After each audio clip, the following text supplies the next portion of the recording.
Varicose veins కి సరైన చికిత్స కోసం సంప్రదించండి ఎవిస్ హాస్పిటల్.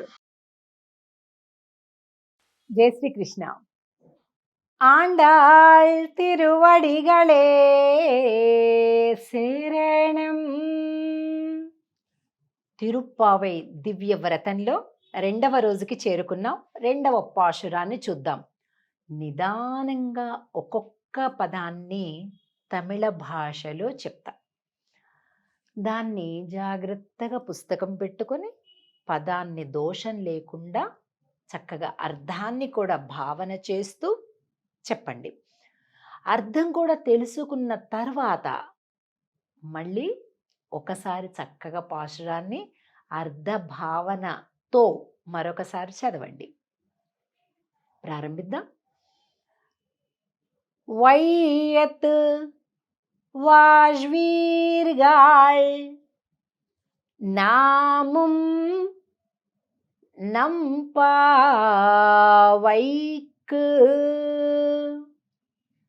செய்யும் கிரிசைகள் கேளீரோ.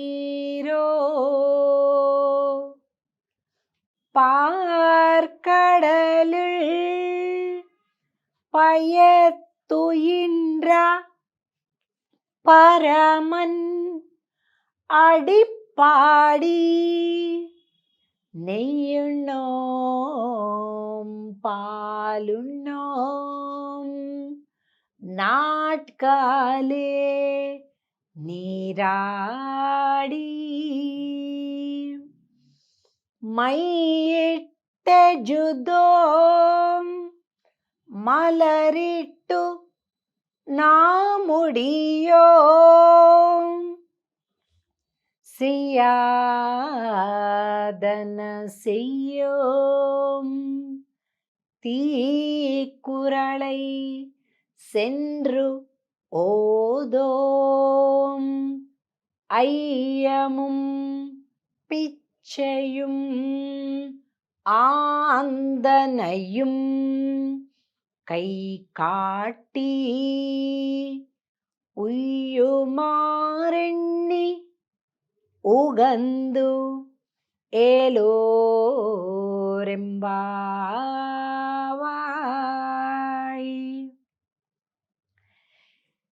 ఈ పాశురంలో తిరుప్పావై వ్రతం చేయాలంటే చేయవలసిన పనులేంటి, చేయకూడని పనులేంటి, అసలు ఎవరి కోసం ఈ వ్రతం, ఏ ఫలితం కోసం ఈ వ్రతం అనే విషయం తెలుస్తుంది.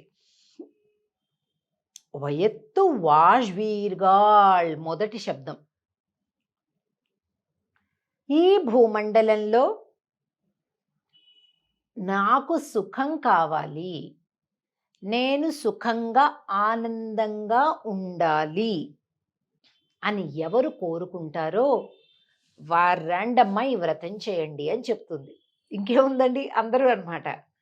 ఎవరికి ఉండదండి సుఖం కావాలని, సంతోషం కావాలి, ఆనందం కావాలని ఎవరికి ఉండదు కదా. మీకు సుఖంగా ఉండాలి జీవితం అని అనుకుంటే రండి, ధనుర్మాస వ్రతం చేయండి. நாமும் நம்பாவைக்கு செய்யும் கிரிசைகள் కేళీరో. ఈ వ్రతం చేయడానికి ఏమేమి నియమాలున్నాయో చెప్తాను, వినండి. కేళీరో, వినండి. అన్నిటికంటే మొట్టమొదట ఏం పని చేయాలంట చెప్తున్నారు. పాల్కడలుల్ పయత్తుయిండ్ర పరమన్ అడిపాడి. అడి అంటే పాదము అని అర్థం అండి. పాడి, స్వామి యొక్క పాదాలు పాడండి.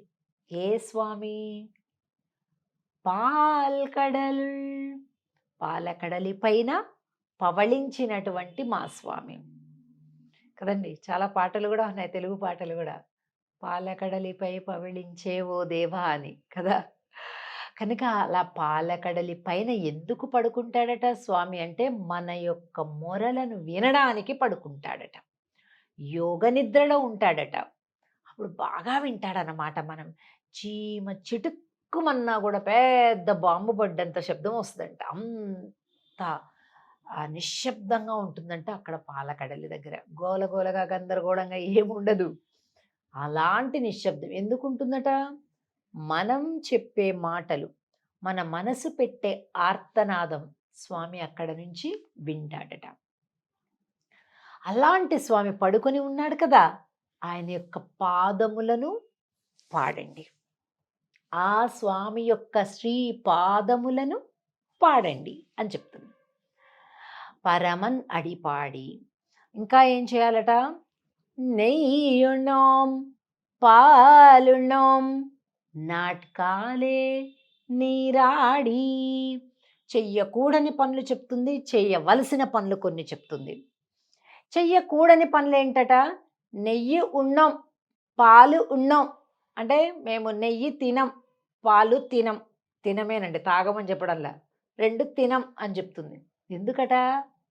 నెయ్యి పాలు అంటే ఏమండి మేము కూడా నెయ్యి పాలు మానేయాలండి ఈ ధనుర్మాసం అంతా, ఈ నెలంతా అని అడగకండి. అది కాదు దాని అర్థం.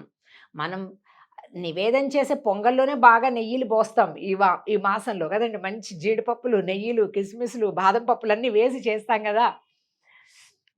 నెయ్యున్నాం పాలున్నాం అంటే ఏంటంటే భోగమైనటువంటివి, అంటే లగ్జూరియస్ థింగ్స్ అంటాం కదా మనం. ఎంటర్టైన్మెంట్లు, ఎంజాయ్మెంట్లు, ఇవన్నీ కూడా మేము ఈ మాసమంతా చెయ్యము.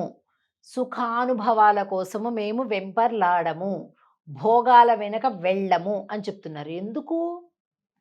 స్వామి మాకు దూరంగా ఉన్నాడు. భగవంతుడు దూరంగా ఉంటే ఎంతో సుఖాలు అనుభవించాలనిపిస్తుందండి.